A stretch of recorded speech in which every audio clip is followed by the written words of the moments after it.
Again, welcome po. At magandang gabi sa inyong lahat.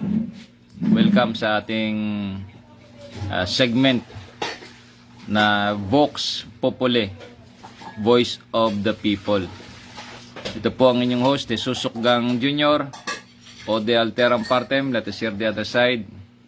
Salamat sa Diyos, sa Panginoon at sa Espiritu Santo. Sana kayo ay masaya kasama ang inyong pamilya at kung kayo nag-iisa ay masaya kayo sa Panginoon. Since na naumpisahan ko pala kanina tapos napunta sa iba, tuloy ko na ito. Pagka dilat ko, nagbasa ako agad, nagbrowse ako sa cellphone, nabasa ko itong letter ni Mayor Duterte. Opo, meron siyang letter na ginawa at sa kanyang legal counsel, yun yung magrepresent sa kanya doon sa Hague. Kasi this coming February 23 to February 27, pinapa-attend ho siya sa hearing regarding doon sa kaso niya. Ito po nakapost, pinost ko na po yung kanyang letter. Ano po ito kay Attorney Vic Rodriguez. Yan o. Ito po yung letter ni Mayor Duterte. Basahin ho natin. Ang sabi niya, ano ba itong date? Ginawa niya ito February 17, 2026. Ito po yung nakasaad sa letter ni Mayor Duterte, the ICC Detention Center, The Hague, the Netherlands, dated this 17th day of February 2026. I, Rodrigo Roa Duterte, wish to waive my right to attend the hearing on the confirmation of charges currently fixed for 23 to 27 February 2026. I understand. I understand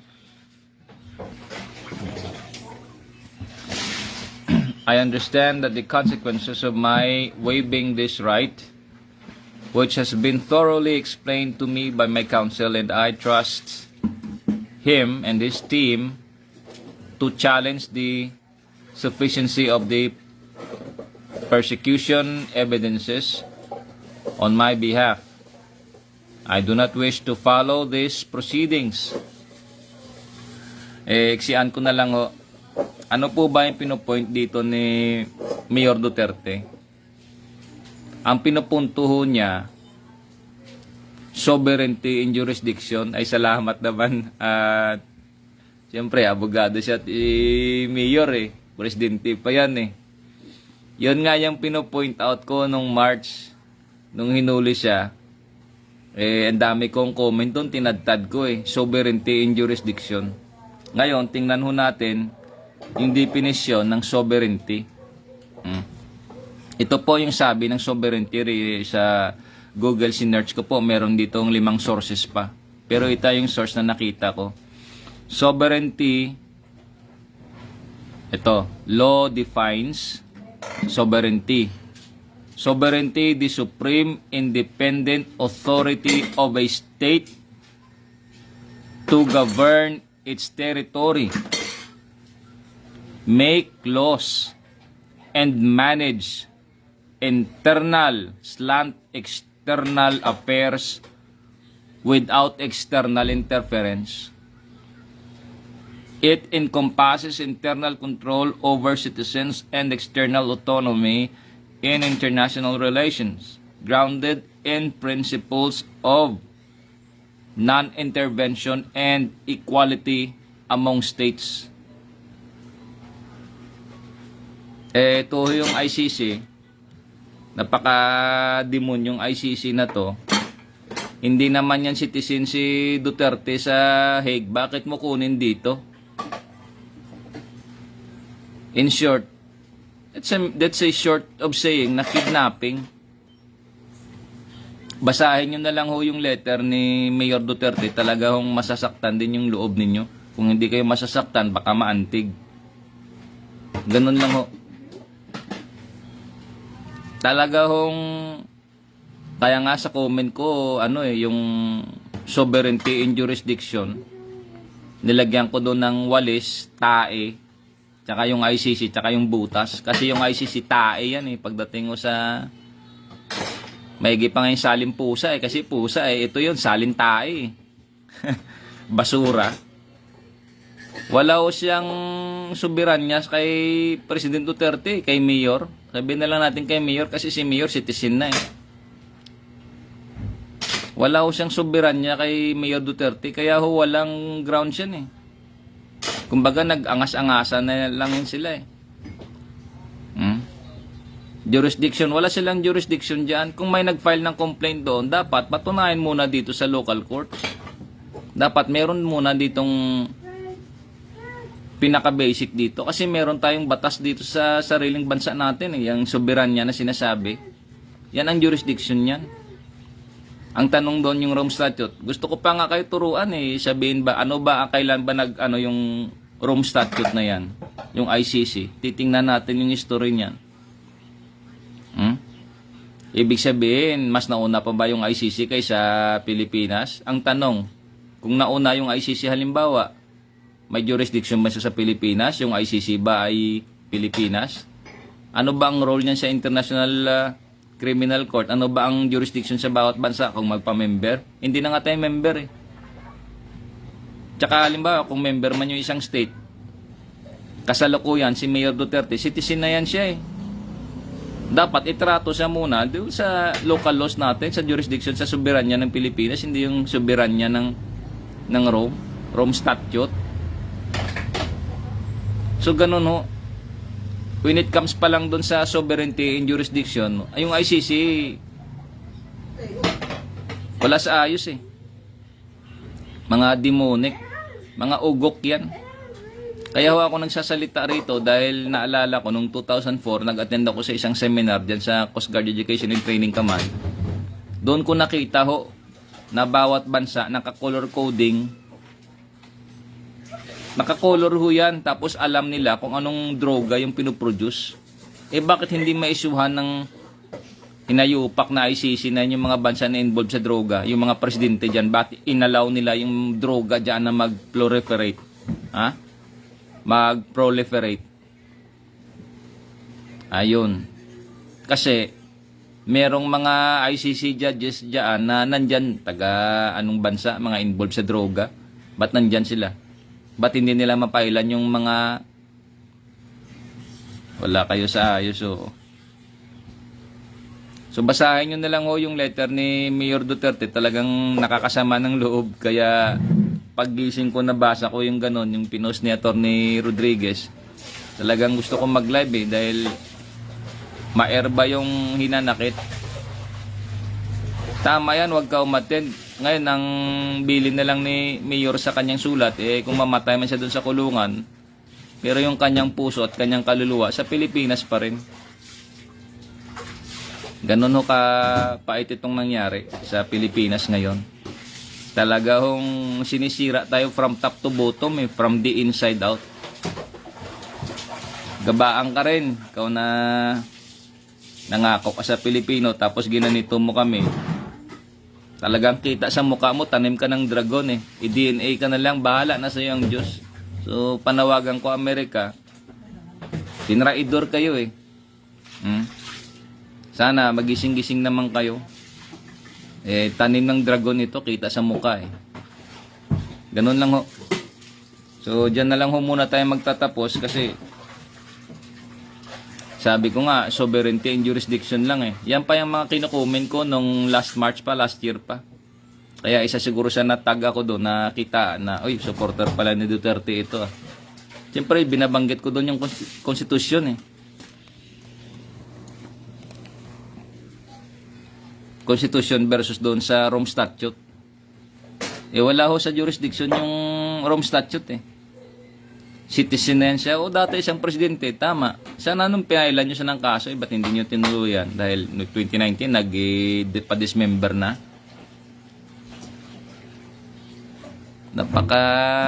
Ewan ko ba? Nag-i-exist yata yung mga yan para lang pinipili lang nila. Bakit hindi nila makasuhan yung ibang bansa? Ba't hindi nila magawa yan kay Putin? Ba't hindi nila magawa yan kay Netanyahu? Sa iba pang mga leader? Ba't din nila magawa yan? Alam na.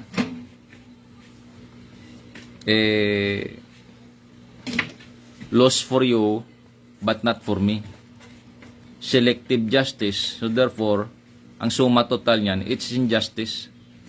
That is a form of corrompere or corromper. Com is together and rompere or romper is to destroy. Break together. Kaya ang ICC niyan is guilty of corrompere or corromper.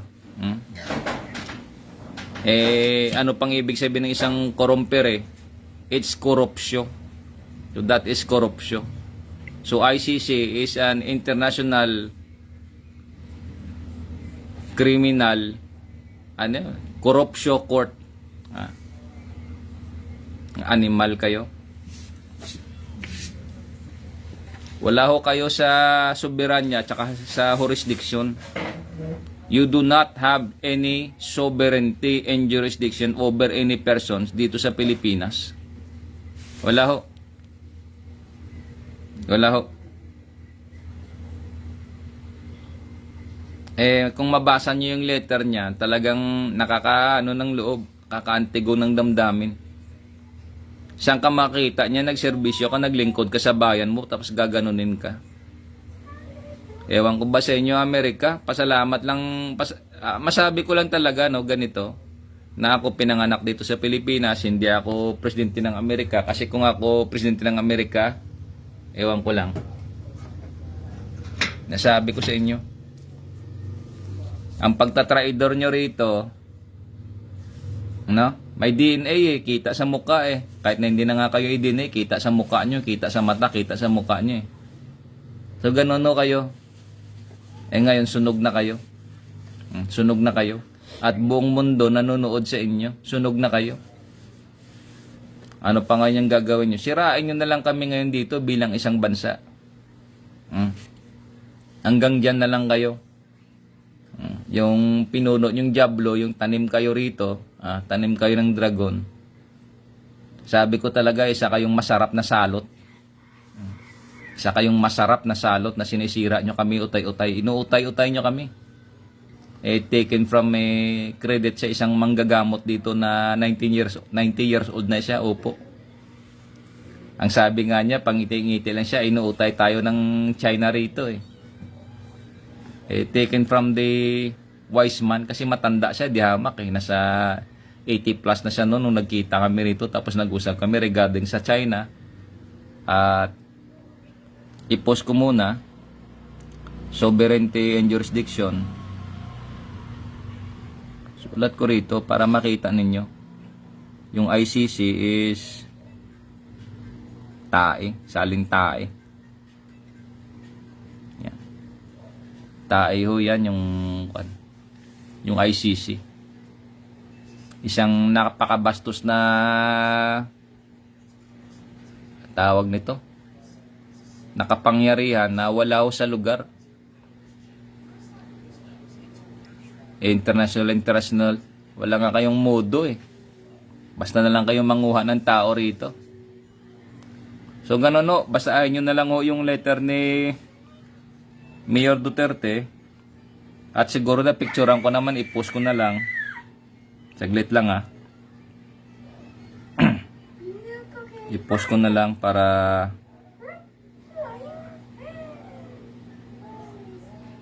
sorry. Yan po ang ating segment ngayon sa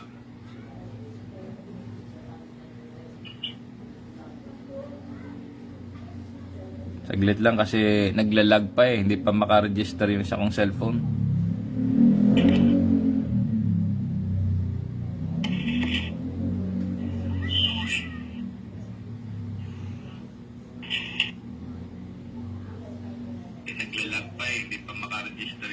Ito na.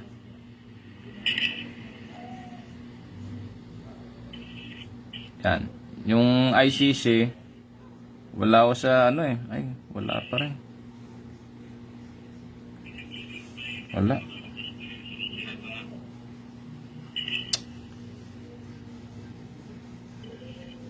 Bakit hindi kaya makapag ano ito ng picture, no? Hindi, ayaw mag ano ng picture eh.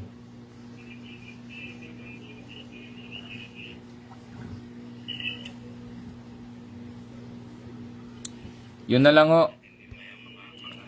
Basahin nyo na lang po yung letter ni Mayor Duterte at gaya ng sinabi ko, pakaiksian ko na lang.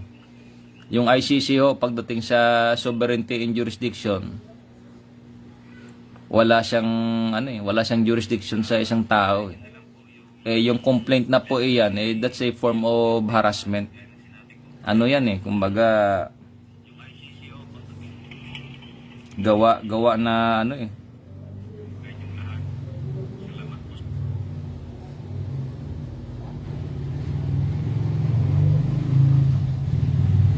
Ito sabi pa niya sa second paragraph ng kanyang explanation o ng reasons. Yung letter niya may 3 reason dito so puntahan ko yung second paragraph sa kanyang reason. The claim that I oversaw a policy of extrajudicial killings is an outrageous. It's an outrageous lie. These claims have been peddled by my political opponent for many years, and as my nation knows, they are based on the word of individuals whose credibility has been thoroughly discredited. Alam naman natin sa rules ng until proven guilty, di ba? Innocent until proven guilty. So mga alleged yan mga allegations. So yun na lang hindi ko may paste yung letter dito ni Mayor Doon na lang ito lang yung masabi ko. Pagdating sa sovereignty and jurisdiction, ang nangingibabaw dito sa Pilipinas is our 1987 Philippine Constitution. Ganun yung soberanya niyan. Independent iyan sa foreign policy. Nakasaad naman yan sa Article 2, Section 7. Meron tayong independent foreign policy for self-determination. Saglit lang, tingnan ko na lang.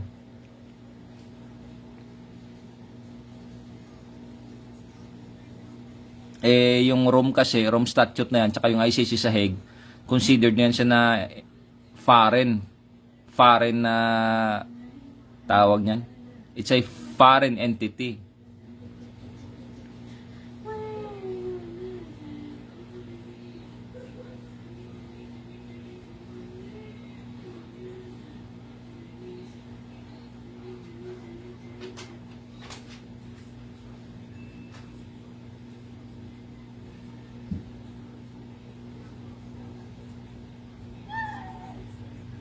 Ito lang nga.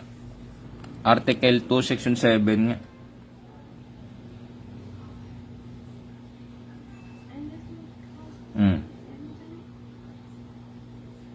Yan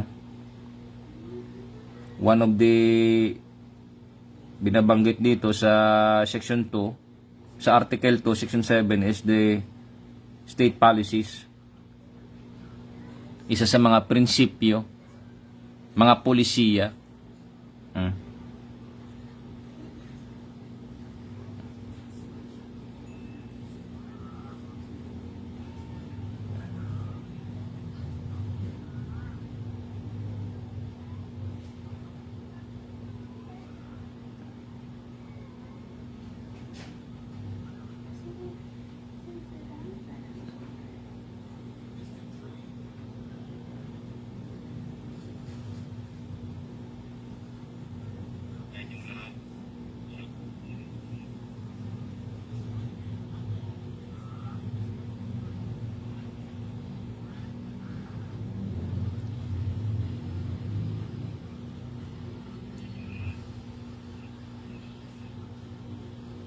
Saglit lang i-edit ko para maganda yung mabasa ninyo.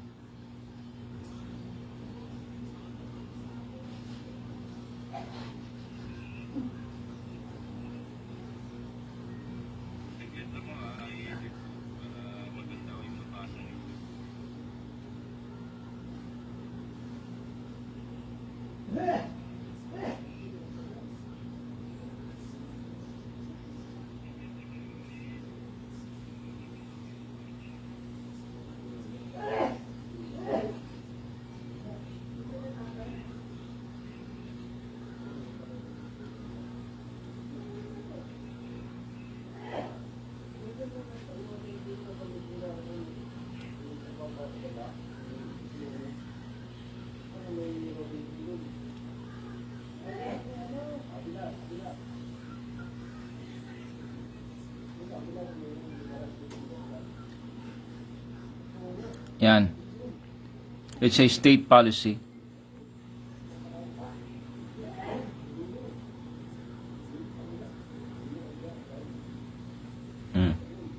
Article 2, Section 7, the state shall pursue an independent foreign policy in its relation with other states.